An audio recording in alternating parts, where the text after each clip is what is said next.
Good morning and welcome to today's T&D World webinar, Undergrounding at Scale, PG&E's Innovations and Lessons Learned, sponsored by PDI2 in partnership with PG&E. I'm Christina Marsh, Senior Editor of T&D World with Endeavor.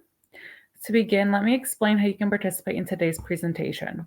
First, if you have any technical difficulties during today's session, please submit to the questions window and our technical experts will help you out. We recommend disabling any pop-up blocking software or extensions in your browser, as these can cause issues with the webinar player. Additionally, we welcome your questions during today's event.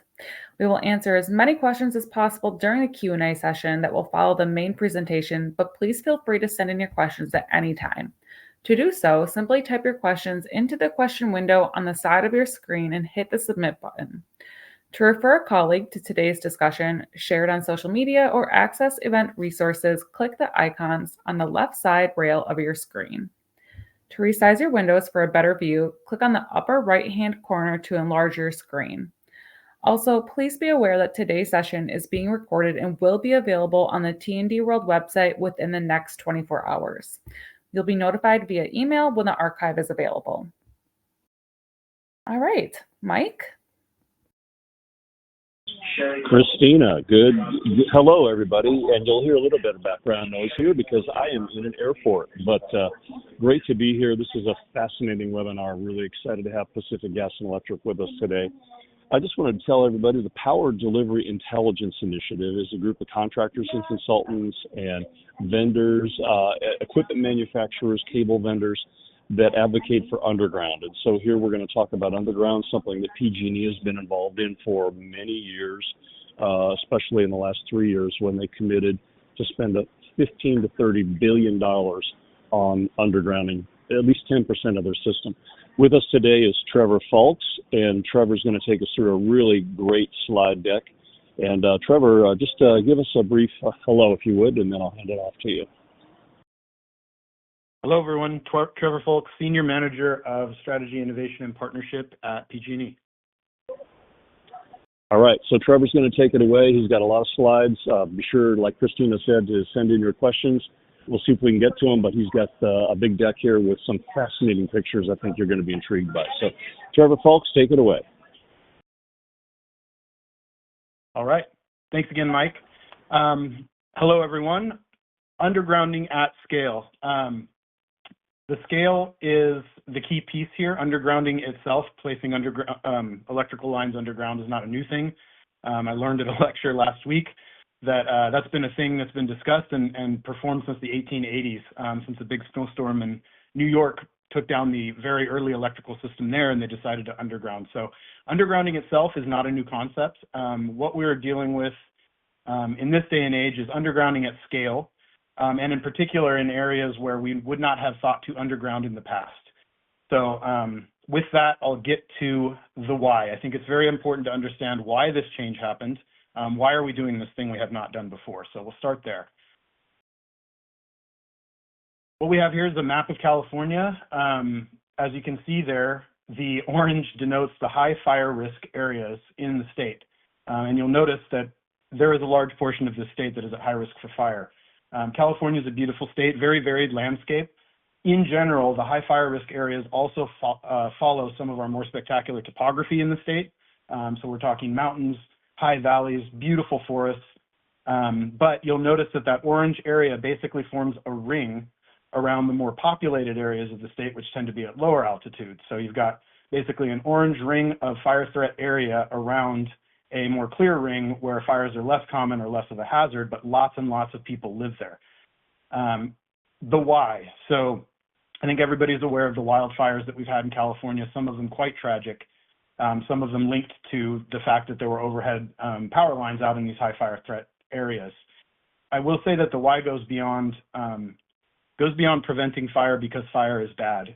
If you notice the pattern there, fires in those high fire threat areas feed into that big clear valley there. So when there's a large fire in California, even if it's not right next to you, even if you can't see it, the entire valley will fill with smoke. So believe me when I tell you that in 2020, 21, 23, 22, when there were fires, everyone in California is is personally affected at least by the smoke. I have a child with asthma. It becomes a very serious situation when we've got a lot of wildfire smoke in this state, to say nothing of the direct damage and property loss and lives lost by these fires by the folks that are close to them. So everyone in this state is highly motivated to have less fires. We, in the utility industry in the state are actually in a position to help do something about that. So the motivation is very deep and personal for everyone who's involved in this project. This is just to give an idea of the scope. This is basically 2 years of the wildfire undergrounding mitigation plan. If you'll notice, those numbers are mileages. The mileage is significant. Each of those counties, if you just look down through there, I mean, you've got what would have been a year or multiple years worth of undergrounding per county each year going forward here. So the average total yearly in the last couple of years has been around 300 miles, and that is a new thing. So even though we understood how to put lines underground in the places where we used to put them underground, we have never really done it in the areas where we're currently working, and we've never in any setting attempted this sort of scale before. So that's the key difference here from undergrounding in the past. Trevor, let me ask you a quick question. 300 miles a year, is that going to be enough to meet the goals that the company has laid out for not only Wall Street, but the regulator? Well, that's where we're currently sitting. So we are planning a ramp up. I know that there's a lot of modeling done currently, and the models constantly change as we learn more about what threats feed into the fires. So I believe it's on an upward trend. However, that policy aspect is not my wheelhouse. But I know, at least from leadership, the charge that we've gotten is we need to be able to ramp this up. So it was one miracle to get to 300 miles a year. We're trying to make the other miracle happen, which is to scale that up from here. All right. So made the point that we're in a place where we haven't been before. What starts to affect us due to the scale and the location, principally, and these are my personal lessons, right? This is from my lens. Everyone who's involved in these projects has their own lessons taken, and everyone is working on other improvements to help this effort. What I'm about to show you is just the things that I've seen from my lens and projects that we can speak to that I have direct knowledge of. So there's a lot more going on than what I'm about to show. It's the tip of an iceberg. It's also a snapshot in time. These efforts will evolve. Some of these solutions will work. Some of them we will find better ways to do things. So you're looking at current state of the effort to improve and figure out what does it look like to underground in these wildfire areas. Logistics and terrain. These are the two big things that haven't affected us before, but they are basically our day and night life now. So we'll start here. This resembles the typical type of undergrounding that PG&E has done for years. I think it probably looks familiar to anybody who's in the undergrounding business in any utility in any place, right? We have a suburban setting here, and you'll notice that it could almost be a street anywhere, which is an important point. There is a certain amount that you kind of know or can assume going into undergrounding work when you're in a neighborhood like this. A lot of the surface has been homogenized. The issues that pop up are one of a set that most of the people who are doing the work are prepared to handle and pivot around. So known sets of problems. Again, it's been over 100 years people have been undergrounding in settings like this. Not to say that you know what's going to happen on a construction job. I mean, it's a sort of a joke in underground construction that the minute you dig a hole, you find out what you're actually dealing with. But a lot of the uncertainty is taken out when we're working in suburban or urban environments. So up there, I call this Kansas. Obviously, this is the Bay Area. That's not actually Kansas, but this is the place where we are familiar and where a lot of the people who are doing undergrounding currently cut their teeth and gain their experience. Just to point out some of the things that we're looking at here, we've got a gentleman sitting on a horizontal directional drilling rig there. That's used to install lines with minimal surface disturbance, so he's basically drilling it in. I mean, a good metaphor would be the way that a sewing needle works. You poke it through, it pops up in the place where you need it to go, and then you pull, like a thread, pull the line back underground. That helps to minimize the cost of restoring this street right here. I'll also point out, if you see underneath those barricades there, there's a hole dug. That's in preparation for that man on the rig to flip it around and shoot up to the top left corner for the next house that they're going to shoot the next service for. And those two gentlemen, one with the hose and one with what looks like a big squirt gun, They're currently prospecting an electrical line. You can see the red mark on the ground behind the gentleman on the left, in preparation for when they spike in that drilling rig under those barricades, they'll know where that electrical line is so they don't hit it, right? So that's called a substructure. And forgive me, I'm going to use some more basic terms here. I'm just not familiar with the familiarity level of the audience. So that's one of the main logistical challenges in a suburban environment is there's lots of substructures underground. However, note, the substructure is marked, right? Someone knows where that is. So it's possible to find those beforehand and make sure that you've prepared so you don't hit them. Another concern here on the street, that looks like pretty new pavement. A lot of the time they're pavement moratoriums that impose an additional cost if you have to break into that pavement. Obviously, we're working right up in the front of people's houses, so there's property concerns and disturbance to the citizens that are there. So those are some of the concerns that exist on a suburban undergrounding job. But again, we've been doing this for a long time. This can be done efficiently. Something breaks, there's a Home Depot down the street. You need a new piece of equipment, drive back to the yard you came from this morning and grab one. There's plumbers, there's anything you break can be fixed by someone you can call on the phone who is probably located pretty close by in a business. So we are in civilization here, and the resources that we're used to having are close at hand almost all the time. Big difference from... Hey Trevor, this is Mike. I just wanted to interject here real quick while there's nobody on the overhead speaker. I'm going to let your Kansas comment go because I'm not in Kansas today. But I do want to come back to the joke that you said that you only know where the underground is once you open up on a hole. And we're going to come back and comment on that and what the industry maybe needs to look like in 5 years. So be thinking about that, because I think we need to do a better job understanding where the utilities that are already in the ground, electric and everything else, already are. So I'm going to come back to that later. Yep, that is a key thread. Absolutely. In cities as well. That isn't completely figured out. You have some idea. All right. So here's Kansas. We are not in Kansas anymore. This is Feather River Canyon. This is one of the most beautiful places I've ever been. The first time I pulled up to the undergrounding job that was underway in this canyon, I could not believe the beauty of this place. I also thought to myself, this is the toughest construction site that I've ever been on. If you note on the picture on the right there, at the bottom right corner, that road is the road that we're undergrounding on. So this job's complete. It's been completed, but anybody who's in construction, if you look at that road, you can see that is not Kansas. So uphill of that road, that is a monolithic piece of granite. That's not rocks. That's a rock, one rock.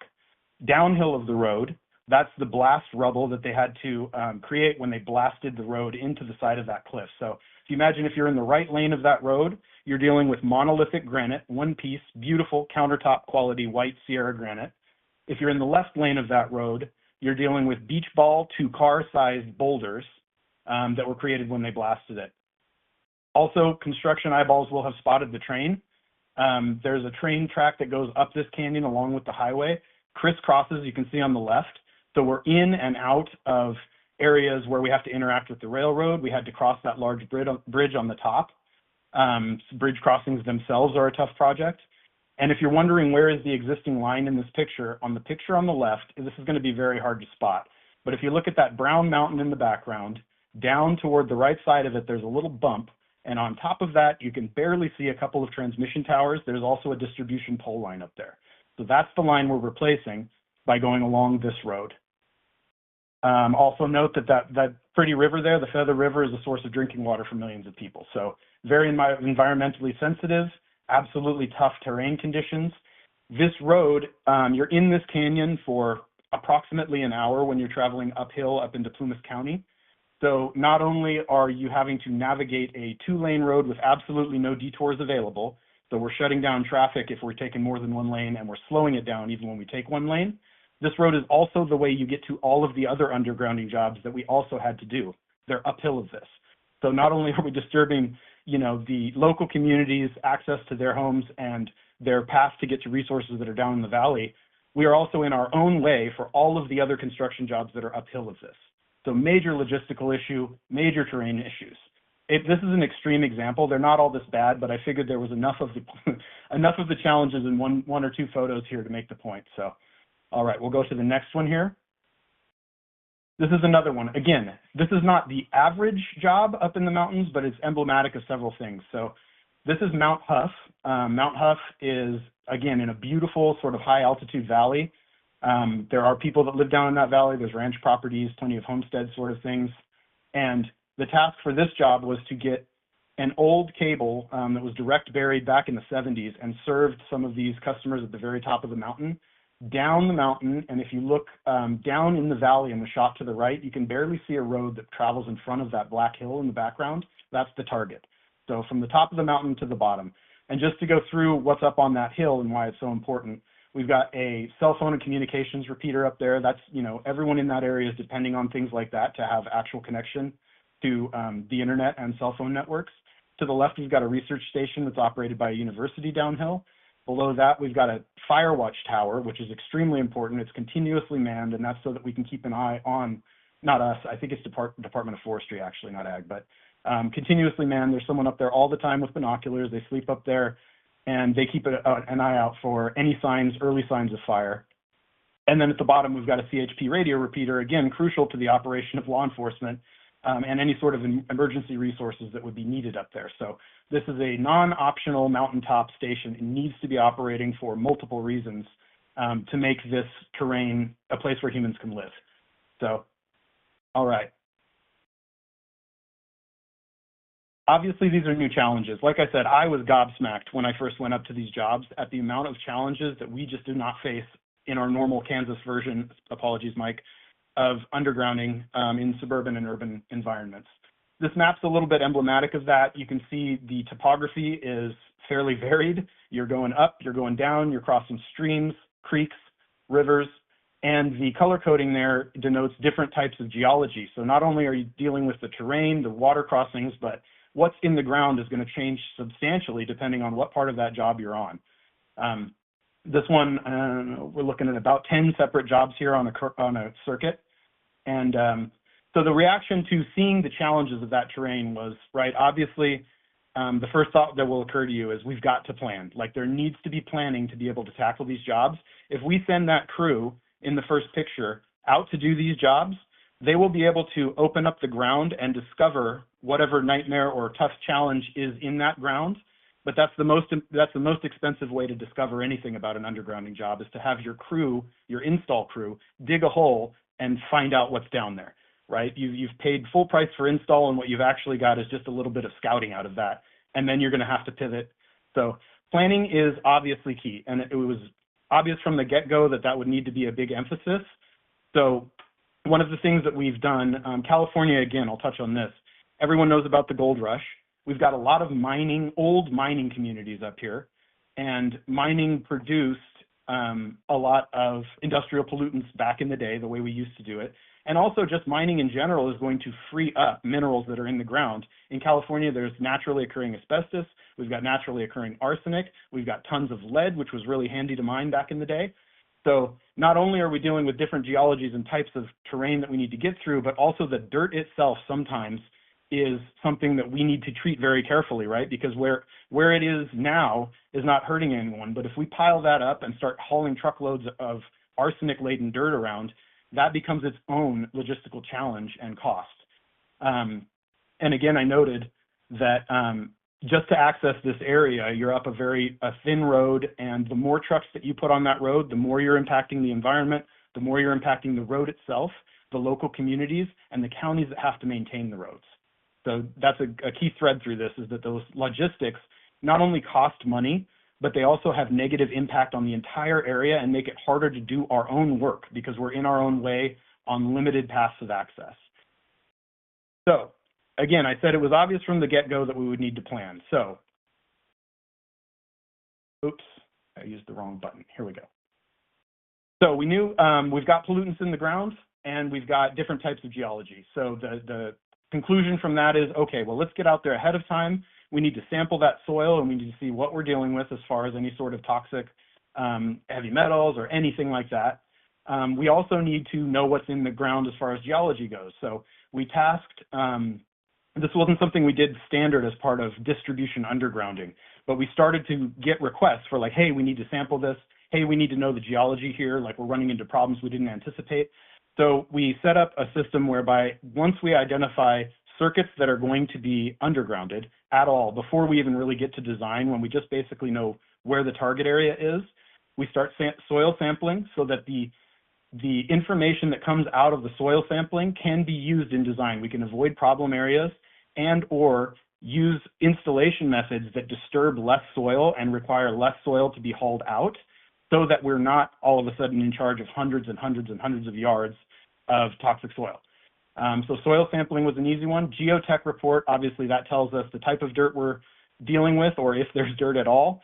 And that also helps you zero in on what type of equipment you need to send out there. And again, sometimes it's multiple types, right? In the previous map, we had many different colors on the color coding. So very important to know what we're dealing with. However, quickly we discover that if you look at these reports, I have no idea what I'm looking at. You know, I'm a construction guy. Maybe there's folks in the audience that are decoding this instantly and they're like, wow, you know, child's play. I know what that says. But I don't as a construction person. So soil sampling report, very informative to someone, less so to people who need to do construction. The geotech report is the same. I mean, I consider myself to be a reader, but when I start reading that paragraph, good luck. I'm out of my league within 2 words, and that goes for all of the paragraphs. So discovery 2 was not only do we need to plan, but that data, the reason we want the data needs to inform how the data is presented and how we ingest it. So beginning with the end in mind. I met a very wise person once who that was his motto, begin with the end in mind. So when we create this information at the very beginning of the job life cycle, we need to have in mind, where is this going? Who needs to use it? How will they use it? So Mark 1 information was this, almost indecipherable, complete, but very hard to digest. So one of the first adjustments that we made was putting this into a palatable format. So what you're looking on the left is that same data, right, from the soil sampling report. However, now it's color-coded and overlaid on top of a job. And this is accessible by mobile device. You can see this is a screenshot from an iPhone. This is accessible by mobile device for the crew that is on the job. So not only did they know because we had the data before we designed the job and did the job and they got out there, but once you're out there, you can walk on the job and see, you know, around the corner here, we're going to be dealing with a different type of soil. That's where we need to switch over to this different method. We definitely don't want to be piling up a bunch of this stuff. We need to take whatever precaution is proper for the type of soil we're dealing with. So that was a big gain, especially for, you know, my brethren in the construction occupation, putting that into a palatable format that works in your hand when you're on the job site. So there's example 1. On the right, we're still working on this. We would like to eventually have an overlay very much like the left one, but this is a execution-oriented geotech table. And if you'll notice, we have significantly reduced the amount of description that is used to describe the type of geology. So we're out of the scientific words now, and they've been boiled down to 4 categories that are mainly, again, focused on aiding the ability for our designers, our planners, and our contractors to accurately assess what is out there prior to committing resources and prior to making a bid. Uncertainty in bids costs money. There's a charge for uncertainty, right? The more certain you can be as to what you're going to face, the more accurately you can call how much that will cost. So accurate bids generally are lower than inaccurate bids. Not always true, but in general, that's how that works. So on the right, we've boiled it down to soil, easy digging, mixed soil, hard digging, soft rock, easy ripping, and hard rock.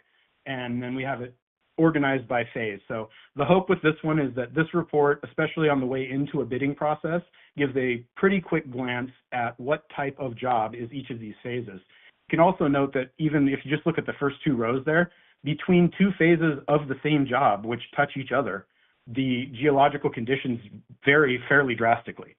You can be dealing with different things on small sections of a job, and it's important to have that resolution.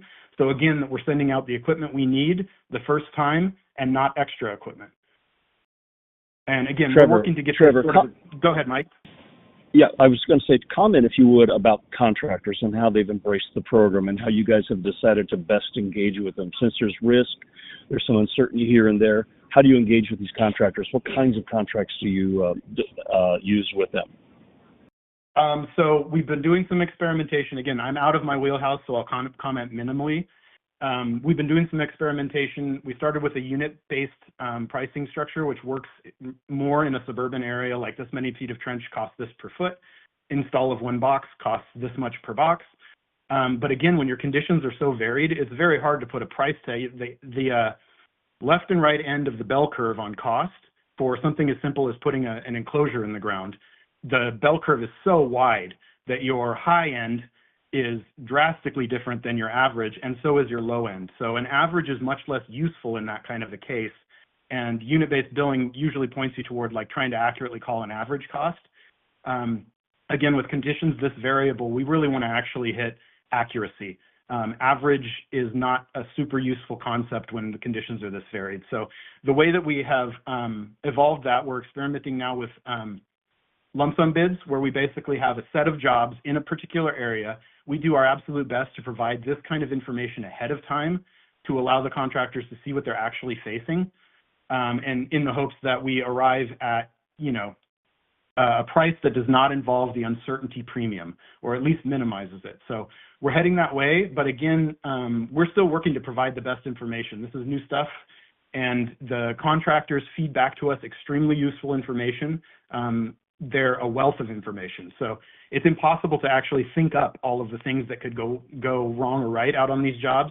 The only way to take advantage of the information that's in the minds of the people that are actually doing the work is to talk to them and use them as kind of a cloud computer, right, that can come up with vastly more information and useful tips than we can generate on our own just by thinking.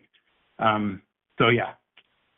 That's cool. You have a very huge service territory. How many contractors? Do you have half a dozen different contractors on property doing this work? I would say many more than a dozen if you count all of the subs and associated specialized tasks. But again, not my area. That would be that's a different person from PG&E. I know that I see lots of different logos on hard hats. We have some really big partners, and then very many smaller and very many local ones as well. Local contractors do give you the advantage of they have area knowledge. So any and all, I would say, and by region, many of the locals as well. Okay. So I painted a picture here. We are on an information quest. We have not finished it. Again, snapshot in time, tip of the iceberg. The quest is to come up with the most accurate, most pertinent information in the most digestible way before we start bidding and sending resources out there and finding things in the expensive way. However, underground is still a mystery. Even when you do all of this pre-work, you will come up with surprises. And because these contractors have so much equipment out there, there's a lot of burn just to get people on the job site at all is costly. So when we find things that we did not expect, I did it again. When we find things that we did not expect, it is very important that we learn this as well, right? You can't actually 100% plan your way out of uncertainty. It's construction. I'm not sure that's ever been done. So you have to be ready to pivot. My little quote there is from Mike Tyson. Everybody has a plan until they get punched in the face. This is, my experience is actual field construction. This is one of the things I found that separates, a good foreman from someone who struggles, is the ability to take the punch in the face and pivot quickly and overcome. So what does that mean from a larger sort of system viewpoint? For us, when we're trying to plan this scale, the readiness to pivot can't be dependent upon a single person who happens to know their business really well. It needs to be a process feature, right? It needs to be an integral part of our process. So one of the things that makes it hard to pivot is the amount of time, the cycle time that it takes to redesign a job, even a little piece of it. So one of the things that we've moved toward, and we're rolling this out widely now, this was a couple-year project to get it going. It required a lot of work in the background, and I'm going to gloss over it, and I apologize to the folks where this is your interest, but for me, again, I touch this, or I perceive it as a construction person, and to me this means found something we didn't anticipate, need a redesign, need it quickly, because these machines are burning diesel. So automated utility design is something we're rolling out now. It's, I'd say, about a third rolled out, and we're on a hockey stick ramp of getting people trained into it. What it is, what you'll see there on the right, looks like an AutoCAD design, right? Basic, familiar to almost everyone. This is what our blueprints sort of look like on a computer screen. The difference here is that this program, Automated Utility Design program, allows us to input our design standards and materials prices into the program. So when we come back for a redesign, we don't need to double check obsessively or worry that we will somehow design in a hurry something which technically is not feasible or technically is not ideal, right? We need to make sure that the design that we're turning around quickly spits out a design for a functional electrical system. So this program allows you to put in your engineering rules, your standards, and your pricing so that when we turn a redesign around, one, you're not allowed to design something that shouldn't exist. So the program itself will let you know, can't put that pole there, transformer's too far away, those kind of things. It's also doing calculations for voltage drop and flicker on the fly so that we don't end up having to calculate that at the end and then redesign our redesign before we release it. And then the materials pricing, again, this is totaling up the materials. It knows all the types of equipment that are on a pole of a particular type and size, and it knows the prices that we estimate for those things. So during the fluid process of design, all of this is being calculated up such that when the designer is done, we have a good materials list, we've got a reasonable estimate of the materials cost, and we know that the system is technically feasible. It also, and this is another, sorry, Mike, go ahead. Let me interject here real quick while I can. A couple questions are coming in from the audience. One is along the lines of what you're talking about right now. Do you have to follow the exact same right-of-way as the overhead? So when you want to plan an underground circuit, does it have to follow the same alignment as the overhead? And then the other question would be the earth grid technology of plasma drilling. Have you used that? You talked a lot about the rock. Have you experimented at all or done any pilots with earth grid technology? Thanks. Okay.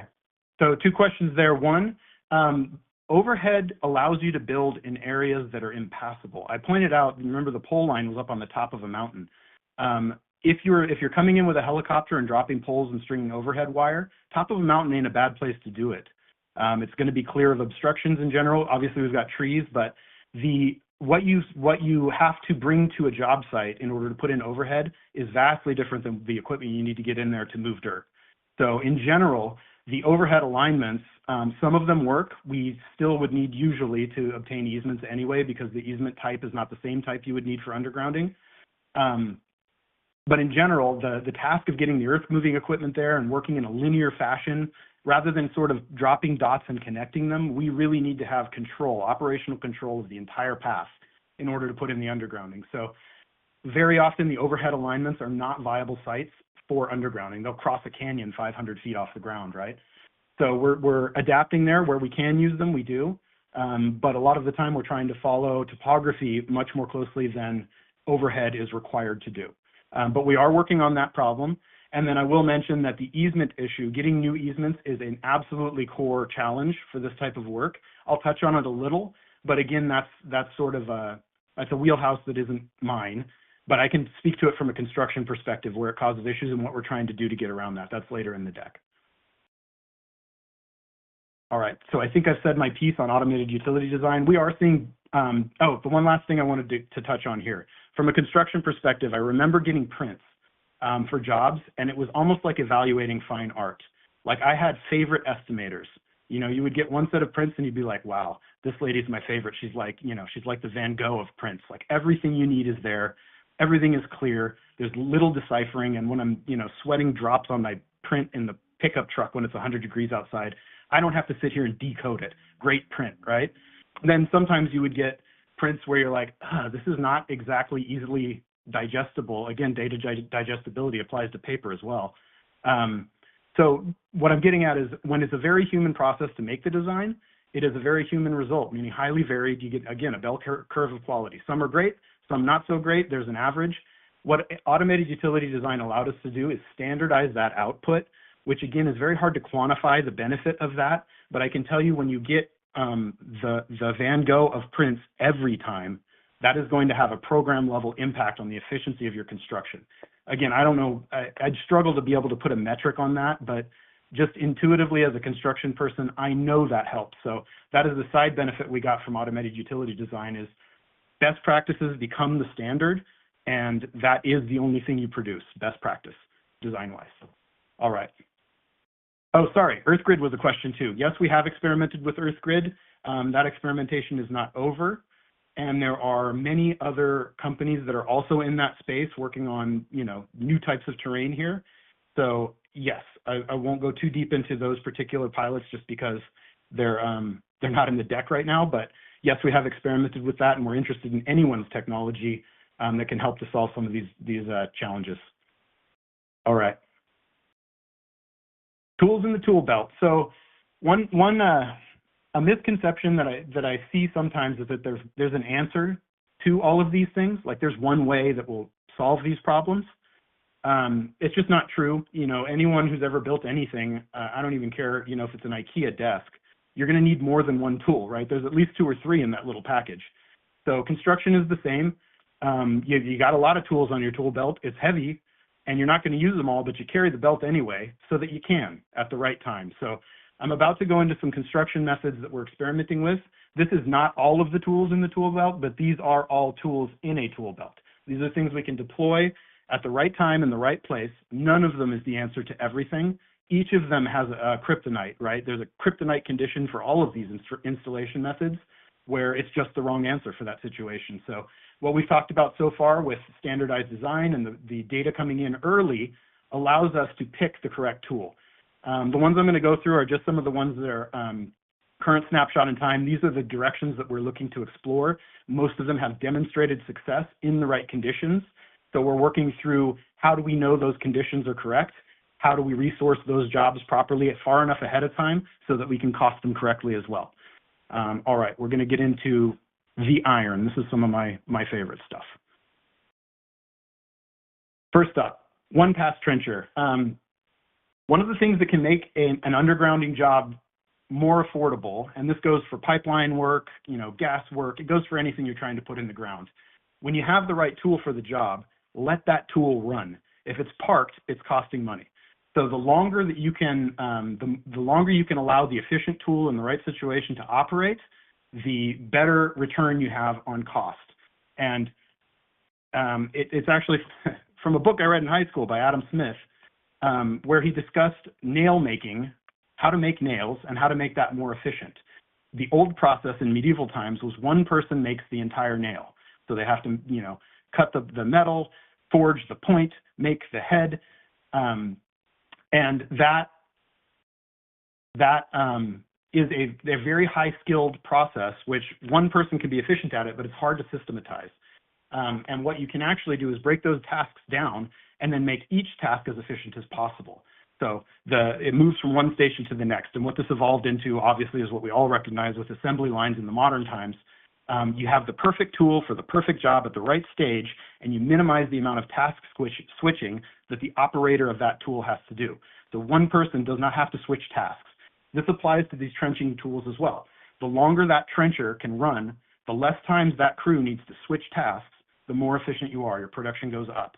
So the point I'm trying to make here is that each of these tools, the longer you can let them run at a time, the more return you get for cost. Less stopping, less switching. And again, having the information to know that this is the right tool for the job is what enables that. So to the iron.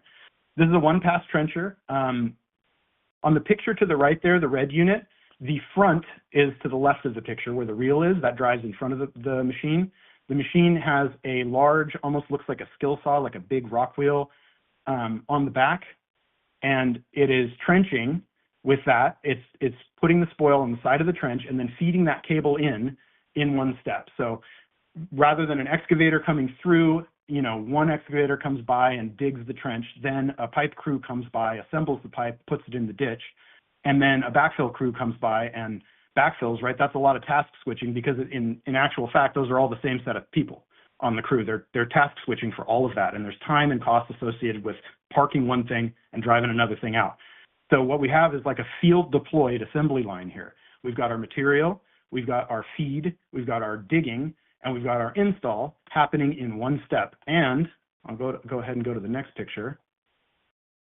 We've also got our backfill. This is the back of the unit. On the left picture, you can see the cable coming down and going into the trench that's been made. And then you'll see fins that ride on the top of the trench there. And those are guiding the dirt back into the trench in one step. So If you imagine at the front of this whole train of machines, there's nothing. At the back, there is a backfilled trench with cable in it. So one thing I do want to point out is weaknesses, right? Proper tool for the time. If you'll notice the settings that this machine is being used in, there's a couple things that are in common. This is not on a highway. On the left there, we've got kind of a country road. It's good for that, but we're not in a situation where we need to have, California Caltrans level compaction of the dirt and a very specific subgrade structure with specific materials in it, right? In this situation, we're okay to go back with native backfill, and compaction doesn't need to be up to like, if we're trenching down a major freeway sort of compaction. It does get compaction, but it's limited in that sense. The other limitation I'll note is if you notice those blades are riding a little bit high on the dirt pile, that's because this is something anyone who's dug a hole discovers. When you dig the dirt out of the hole, it becomes about 1.5 times the volume as the trench that you've created. So you're going to end up with more dirt once you dug it than was in that hole to begin with, meaning, okay, when you're off-road, but if you were to do this down a road, you have a substantial amount of dirt that now needs to be cleaned up and found a home for. So situations where that matters a lot, right? If we have a toxin in the dirt, or even if we're just on a road that needs to be cleaned by the end of the day so residents can use it, not the right tool for that, unless you have a really good plan for how you get that dirt off the road. One of the things that we discovered through talking to contractors and our executors in the field was a substantial part of their day is actually taken up by cleanup. If you have to have that road back in total usable condition by the end of the day, and you've done what you're supposed to do, and you've made a lot of trench that day, right? Your trenching was efficient. It's hours of work to get the road back into a condition people can drive on it. So you did a good job on one hand, but if you have dirt all over the road, you have an entire other major project that same crew needs to stop working and go pick up a cleanup project and get all the dirt off the road and get the road back into usable condition. So that's a big factor for right tool at right time choices. You might choose a trenching method that is slightly less efficient at getting footage because it leaves a cleaner job site. But all in all, this one-pass trencher is extremely efficient. You can do large footage with this in the right conditions. So again, correct tool at the correct time, major gain. All right. Sorry, I hope that I switched to this slide, but here is our fins that put the dirt back into the trench. Oh, and I wanted to explain also, the rightmost picture there, that's kind of the stinger that feeds the cable into the ground. You'll notice there's a screen on that. So when this dirt is being swept back into the trench by those fins, that screen is vibrating and shaking only the finer particles on top of the cable itself. So that ensures that the leftmost picture, you see that big rock, that's not going to end up on your cable because you've got a shaker filter unit there that's making sure that the fines are all that sits on your conduit itself, and you don't have some giant boulder just laying right on top of it. All right, cool machine. Another cool machine, Bulldog Trencher. So different situation, right? If you'll note the landscape here, the previous landscape was also flat, but less built up. Here's a tool for a scenario where we have more access to the road so we can get the dump trucks there. But you'll note that the dirt, the spoil that's coming out of that trench, it's not going on the ground, at least not mostly. The cleanup job from this is very, very much reduced from many of the other construction methods we have, to include like an excavator. This thing does a really good job of keeping its dirt under your control until it goes where you need it to go. So the other main advantage, right, if we're working on this road here, the operation fits in one lane. So we have room to get traffic by so the residents of the community can still have access to all of their resources in the area. And also imagine if we have another job 3 blocks forward, right? We can get our own machines through here. So it makes it, the logistical challenges imposed by the work itself are minimized. This one has helped with that question that I mentioned earlier, the cleanup question. You've got a guy with a shovel, guy with a broom. That is drastically reduced from, again, even an excavator or a conventional rock wheel. The cleanup, which can add up to hours if you do a good job trenching, is minimized now. So now you can really take advantage of that production in this scenario. It doesn't do the cable install, so we're having more steps, but we have a sacrifice here that pays us back in cleanliness and the ability to get most of the day dedicated to actual construction rather than cleanup of the construction site. Another really cool machine. Next. Okay. This is, if you remember earlier, the Mount Huff job that I was talking about, the antennas on top of a mountain. When we walked that job, we drove to the top of a mountain on a dirt road, very circuitous, switchbacks. If we had gone down that dirt road with the underground, the 5 miles of actual distance we had to cover, it could have been like 10. The road available was too long of a route, and also the only access point to that station. And it's a dirt road, so it's fragile, right? If you go and break up a dirt road that's on the side of a mountain, the chances of putting that back together again are not 100%. You could end up with major issues and end up with a road building project instead, or, in addition to your undergrounding project. So this is called a spider plow. You can see that it also is feeding cable at the same time it is traveling over the terrain. It is not self-powered, so this is actually towed by a cable. Top left picture, you can kind of see a tow cable there. The pull force on that is extreme. This thing can toss aside a couch-sized boulder out of the trench and just keep going. So it is installing in one step. You need 2 pieces of equipment here, but they are all terrain. You can see that the way that the wheels are on articulating legs, it can handle basically anything. This is far more capable than like an off-road vehicle. This is an off-road piece of construction equipment. So going, as I mentioned, when we drove to the top of Mount Huff to do a job walk, just to assess the situation, we started walking down the mountain along the path of the direct buried cable and realized within about 1,000 feet that it was going to be tough to go back to where we started. The whole crew ended up doing the 5-mile job walk in one direction. We had to have someone come down and pick us up because the terrain got so steep so quickly that it was not a great prospect to contemplate walking everyone back up that mountain once we had walked down. So obviously called for a special piece of equipment. What else do I want to say here? Production. Production with this can also be extreme. Hey, I'll give you a couple of ideas. Here's some questions coming in from the audience. Is this all cable and conduit, or if it's just pure cable, what sizes of cables are these pieces of equipment pulling in? And then comment if you're doing any cable and conduit as well. Thanks. Yes. These are optimized. I think they're optimized for cable and conduit. We're still exploring using cable and conduit widely at PG&E. We've done it in the past. There is a stigma from like the 70s, the original cable and conduit, which was not a good product, which, a lot of us in construction spent a lot of time digging up and replacing. But the modern cable and conduit is an HDPE conduit with, exactly the standard EPR cable that we put in any kind of a conduit. It's just preloaded. So yes, some of these, I believe Mount Huff we did with cable and conduit, but also we can just do these with HDPE, right? With conduit on a reel and then pull cable the conventional way. We don't do direct buried cable at PG&E anymore. All right. Extreme production. So again, you probably don't want to send a plow down the middle of a highway. That's going to cause a lot more damage than you can fix in a day. But for an off-road, all-terrain situation, again, where compaction just needs to be at a certain level to keep the trench integrity, but doesn't need to stand up to road travel, it's a great technology for that. So limitation being you need some off-road tough conditions that are impassable because that's the place where this shines, and its disadvantages don't really matter. Again, I mean, the off-road capability is insane. If you look at the picture at the top right, we have it straddling a guardrail on the side of a highway there. I don't know of a single other piece of equipment you could do that with.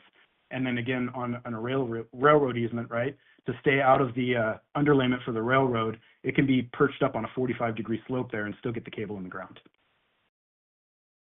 I got another picture here just to kind of explain how it works. I said it's towed by a cable, so you've got kind of a bulldozer-based unit there. That's going to be downhill of the unit. This is the actual Mount Huff job. This is the mountain that we walked down that we didn't want to walk back up. That front unit has that big sword, I believe it's called, that anchors into the ground, and that serves as your hard point, and then there's a winch up on top of that unit, and that's what pulls your plow down. So the power with that thing is much more power than you usually have available to you to break through tough conditions. That was one of the impressive things about it. And again, because it has that much power, you can make great progress with this thing. Very high rate of production per day. One last thing I'll point out with this machine is, if you notice the snow on the ground, this was a race against a snowstorm we knew was coming. And the execution folks were able to get this job in prior to winter of last year. This area commonly gets 20 feet of winter snow. So you are not able to do construction there, at least with any method I've ever tested, in 20 feet of snow. So it was extremely important that we had high production, extremely important that this thing did not get stopped and made it down the mountain in a quick way, and it did. It was great. To the right, we had a stretch where we did go down the dirt road, and that shows the restoration that we were able to do. You can compact that trench from the surface, right, if that's adequate for the situation. And yeah, the part where we did have to go on a road looks great day of. All right. Go forward a little. That's just a few. There are many, many install methods out there. We are still working through them and trying to find the right situations for them. But again, because of the scale of this and the area that we're operating in, and again, because of the principle that these pieces of equipment, if you optimize for them, even though you're in rough terrain, even though your logistics are hard, you can make very, very much more progress in a linear way than you can in a neighborhood where you've got substructures, where you've got traffic coming in and out, kids playing soccer in the street. If you hit it just right, if the right tool is deployed at the right time, construction in these areas can actually be much more productive than it can in the quote-unquote easy areas, because you have more tools available to you because some of the limitations you have in a city aren't there. So in order to make these pieces of construction equipment really shine, we started looking at some of the holdups, right? What makes that piece of equipment parked instead of running? Why does it have to idle and burn diesel when it should be trenching, right? So there's lots of things that are not pieces of cool equipment, but are tools that we use in our everyday undergrounding that can be optimized or adjusted to allow these cool pieces of iron to do what they do at their absolute max. So we've been looking for opportunities to just smooth out this process, make, again, less task switching, and more efficiently design the job around the piece of equipment that is going to perform it. Again, to do any of this, you need to know way ahead of time, roughly, what you're going to use. So I'm going to get into some of these. This is adjustments, new tools and adjustments we've made to old tools to help facilitate this type of construction. First off, yes, I did use MS Paint. I'm very proud of that. I hope that it shows what I was trying to show there. What we're looking at here is what we call a PG&E. This is a 7-box. This is our large enclosure. When I was running a backhoe, basically you dig yourself an 8-foot deep hole, 7 feet wide, 11 feet long. It's about the size hole you need for this piece of equipment. The problem here, or the challenge, is that the knockouts, if you look at the schematic there, you're going to see, you see 8 circles, right? 8 large circles around the perimeter. The conventional design that we were working with before did not have that top set of 4. The conduit needed to enter the box down at those bottom 4 circles. Meaning when you excavate, and say I'm digging along in a trench a conventional way, right, with a backhoe or an excavator, when I come up to my box location, I need to dive my trench down to about 7 or 8 feet deep in order to make space for the crew to install the conduit on a downhill slope to get to those bottom holes. Again, going back to logistics, every yard of dirt you move is very much more effort and cost in the mountains than it is in a city. So all of a sudden, this thing that we just did and didn't even think about, digging those ramps down and back up on the other side, presents an issue, because now the dirt moving equipment that you want to use for install or cleanup or anything else now needs to dig these ramps on either side of a very large box, and that's a substantial excavation, especially if you're in rock. So a tip, this came out of the field, right? Just an offhand comment.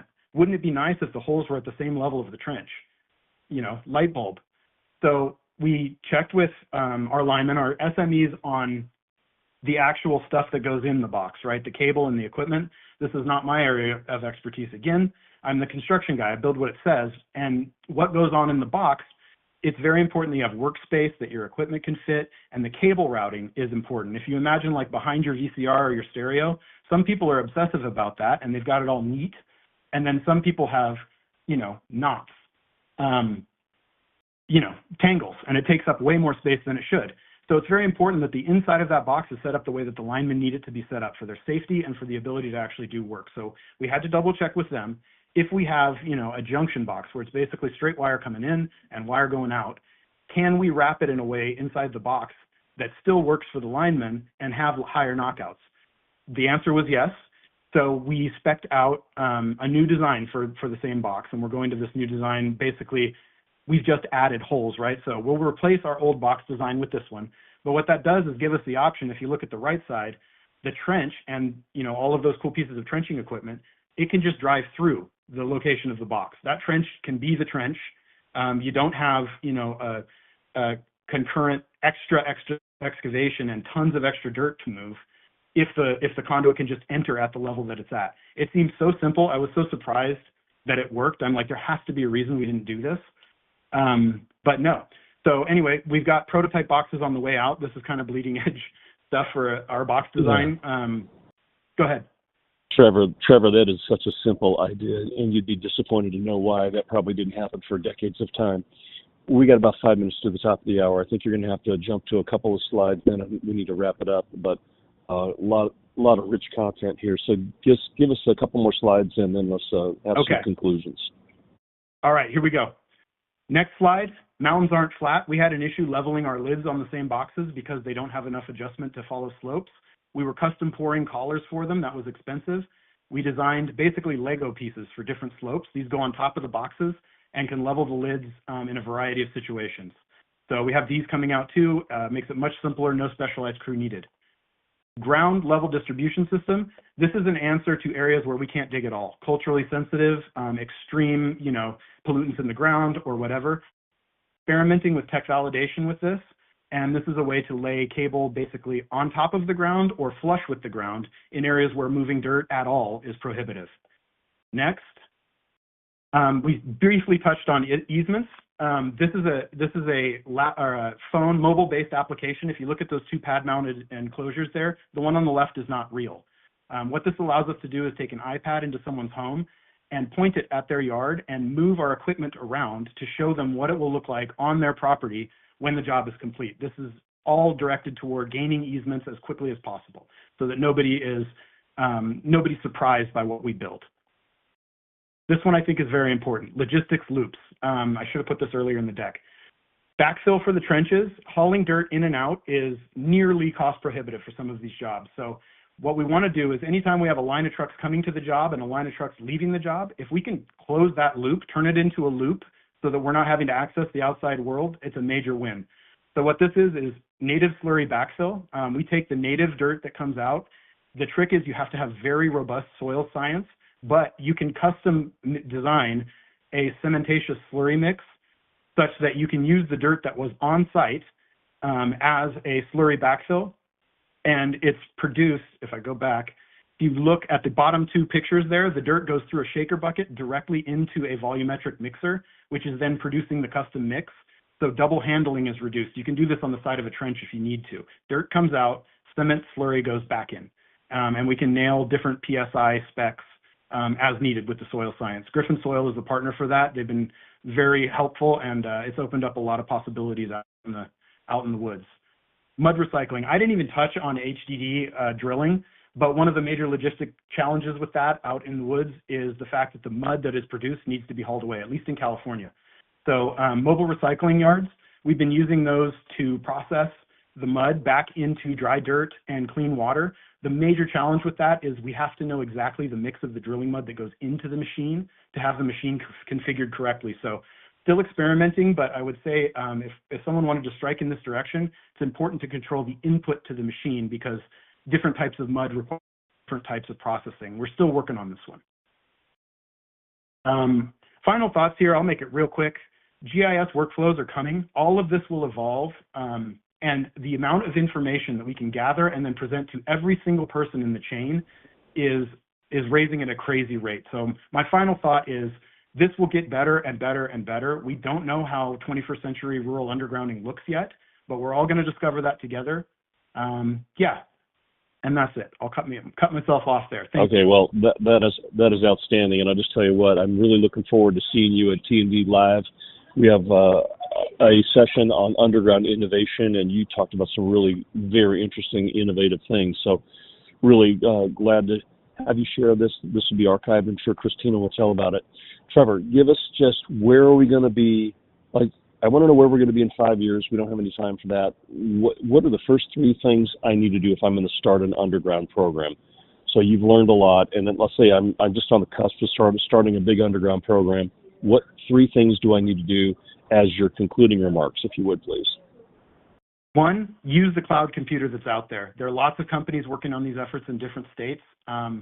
Lots of different pieces of knowledge that can form the puzzle for your particular location. So farm the knowledge that's out there from those that are willing to share. We do it. Everyone should do it. It's very hard to discover these things on your own. 2, if you know you're going to have to do things differently, staff yourself up to do things differently. That means you're going to need people to be creating documents that govern this kind of stuff. You're going to need to change standards. You're going to need folks that can adjust design quickly. So you're going to have rules around design that you may have to make more flexible so that you can design different types of things than you're normally building.